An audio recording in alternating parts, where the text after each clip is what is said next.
She found out her sister's blood was being drained to save some guy. You kicked the hospital door open and found your sister on the verge of blacking out. Everyone instinctively looked toward the door. One look at you and they froze. Your presence was scarier than Liu Ruyan's. The head doctor snapped back and barked, "Get out!" Before he could finish, you'd already kicked him across the room.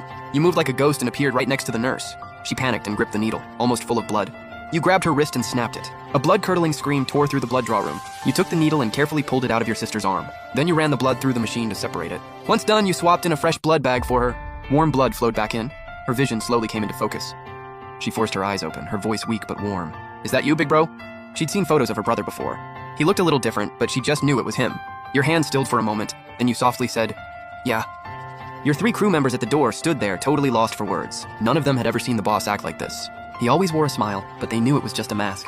While they were still stunned, a squad of bodyguards flooded in. Liu Ruyan walked in behind them, cold as ice. The second she saw the blood being transfused back, her face turned dark. "Guess I've been too low-key lately. People forgot what happens when they cross me." "Handle them." "Yes, ma'am."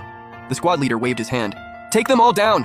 But in less than 30 seconds, every single bodyguard, including the squad leader, hit the floor. They were all groaning in pain, scattered like broken pieces. Liu Ruyan finally looked your crew dead in the eyes. She hadn't expected these 3 to be this dangerous, but she wasn't shaken, just surprised. She looked at them like she was doing them a favor. 10 million a year, work for me. Or die. Even you glanced up, like you were watching a clown perform. The woman in the group let out a cold laugh. "Be your bodyguard? Sure, whatever. But 10 million a year? You paying us in change?"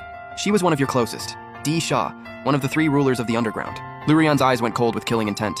"Then you die." She vanished and launched herself at Di Sha like a phantom. But the moment she moved, a searing pain ripped through her right arm. Her designer sleeve had been sliced clean open. A deep cut ran down to the bone. Blood poured out instantly. Her entire sleeve was soaked red in seconds. Despite the searing pain, she kept her face completely still. Di Sha twirled a tiny blade between her fingers, watching her with amusement. "Told you, 10 mil can't buy me. And you really thought you could touch me with those skills?" Liu Ruyan gritted through the pain. "Who the hell are you?" She'd trained under a legend since childhood, top 10 in all of Yuncheng. Even the #1 fighter in the city couldn't wound her this easily. Yet this woman in front of her left her completely defenseless. For a moment back there, she'd felt death itself. Di Sha scoffed. "You're not worth knowing my name." With that, a rope shot out and bound Liu Ruyan's wrists. "Boss, what do we do with her?" You glanced up from the blood bag, unbothered. Didn't she come to save her fiancé? Bring him in. Copy that, boss. In under 30 seconds, Di Sha dragged Ji Haoda in like a ragdoll and dropped him on the floor without a second thought. He scrambled over to Liu Ruyan on all fours, crying, "Ruyan, I'm so scared. Who are these people?" Watching him act like a terrified rabbit. Liu Ruyan felt like a fist was squeezing her heart. She wanted to say something, but nothing came out. An overwhelming helplessness crashed over her. Just then, you finished up with the last of the blood samples. You stared at Ji Haoda for 2 full seconds, then let out a quiet laugh. "I thought the great CEO's fiancé would be something else. Turns out he's just a run-of-the-mill loser."